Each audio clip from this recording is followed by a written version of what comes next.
Olá, ouvintes da Rádio Everest. Aqui é o professor Leandro de História e hoje falaremos sobre a história do hino nacional brasileiro. A história do nosso hino é repleta de histórias super interessantes.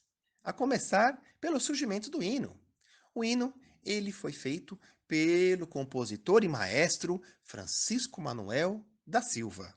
Ele compôs a melodia. A letra foi composta muito tempo depois.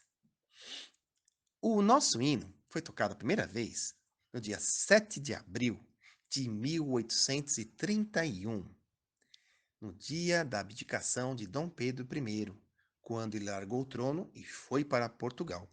Então o hino começou a ser chamado de hino 7 de abril, depois passou a se chamar Marcha Triunfal e, por fim, o hino nacional. Então, o hino, ele passa a ser conhecido por toda a população brasileira e, inclusive, chega até outros países. Quando o imperador Dom Pedro II visitava os Estados Unidos, a Europa ou o Egito, por exemplo, tocava-se o hino para receber o imperador, uma questão de respeito. Bem, no final do século XIX, quando ocorreu o golpe da República, tirando a monarquia do poder, decidiu-se trocar todos os símbolos que lembravam a monarquia, e inclusive o hino nacional. Fizeram então um grande concurso. Nesse concurso participaram 36 candidatos. Quem vence são os compositores Leopoldo Migues, que criou a melodia, e Alberto Nepomuceno e Francisco Braga, que criaram a letra. Só que tem uma historinha engraçada. O presidente da República, Marechal Deodoro da Fonseca, ele ouve o hino e na hora ele já diz: prefiro o hino já existente. Então quer dizer, ele mesmo não gostou. Imagina a população, ele pensou, né? Não vai gostar também. E o hino é uma coisa que não se mexe desse jeito. Quando cai no gosto de todos e representa a essência da alma do povo, né? Não dá para tocar assim. Mas aí o hino não podia ser desperdiçado, afinal se pagou por eles, né? Então se decide conservar esse hino e adotam ele como o hino da proclamação da República.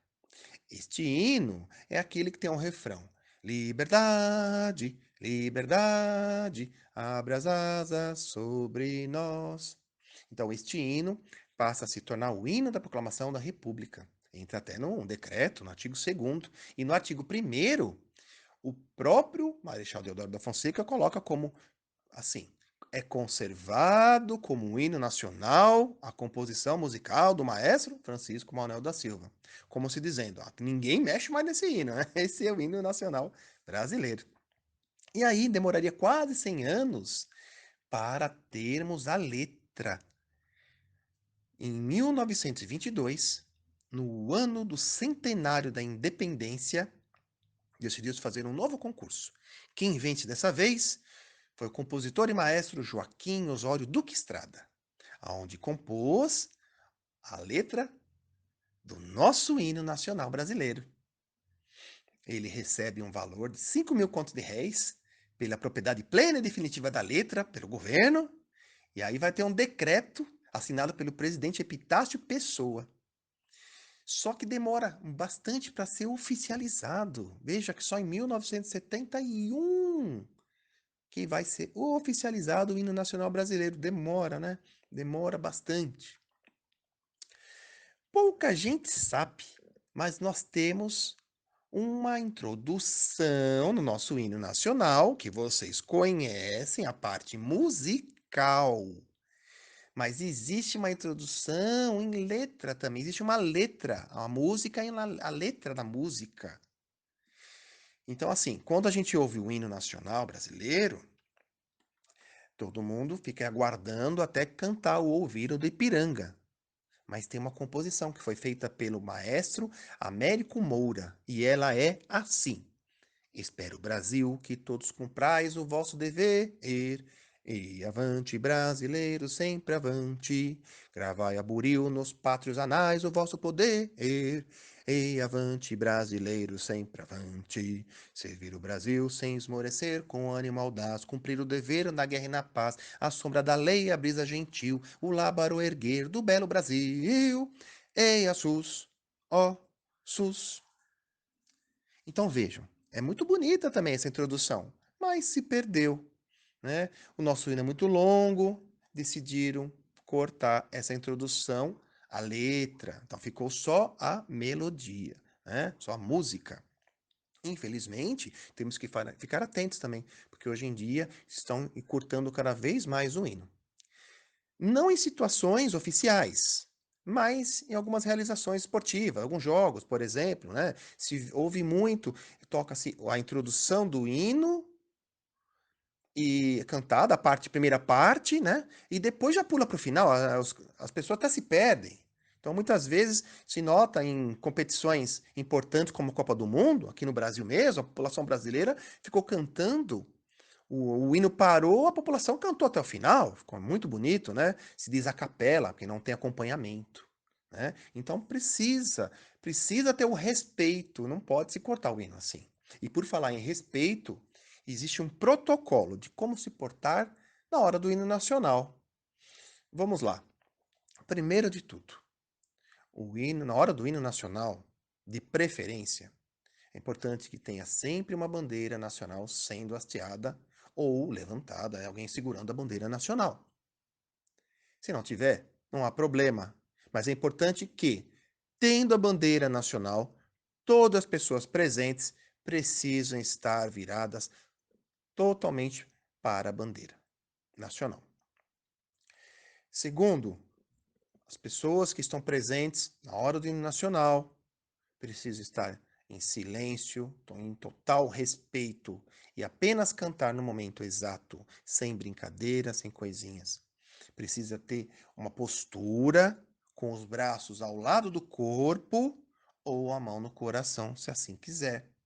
Continência, apenas sinal de sentido, são os militares que fazem. Quando o hino nacional termina, não se deve bater palma. Ninguém pode bater palma, porque é sinal de falta de respeito. O hino nacional está acima de todos nós, porque é um símbolo da pátria. Muita gente pergunta, por que falta de respeito? Por causa disso. Quando o hino termina e você bate palma, você está dizendo que a sua palma vale mais do que o próprio hino. Então você não pode bater palma. O hino tem que terminar e as pessoas devem se retirar ou, se for um caso, se manter no local em silêncio. Isso é protocolo. Também existe uma lei, já faz uns 15 anos, de que é obrigatório todas as escolas a cantarem o hino nacional, pelo menos uma vez por semana. Inclusive, nas escolas que eu trabalho, nós cantamos toda semana. Gostaria, inclusive, de mandar um beijo, um abraço para todos os meus alunos, os professores, funcionários do meu colégio brasiliense, lá no Jardim Independência, e para o diretor Luiz, e também para a escola estadual, professora Maria da Glória Costa e Silva, aqui na Vila Industrial, para todos os professores, funcionários, alunos, e para o diretor Lúcio. Um grande abraço a todos. Então, lá nessas escolas, nós cantamos toda semana, faça dia, faça sol. No Brasiliense, cantamos nas quintas-feiras e no Maria da Glória, às segundas-feiras. E se cai um feriado, nós cantamos no dia seguinte.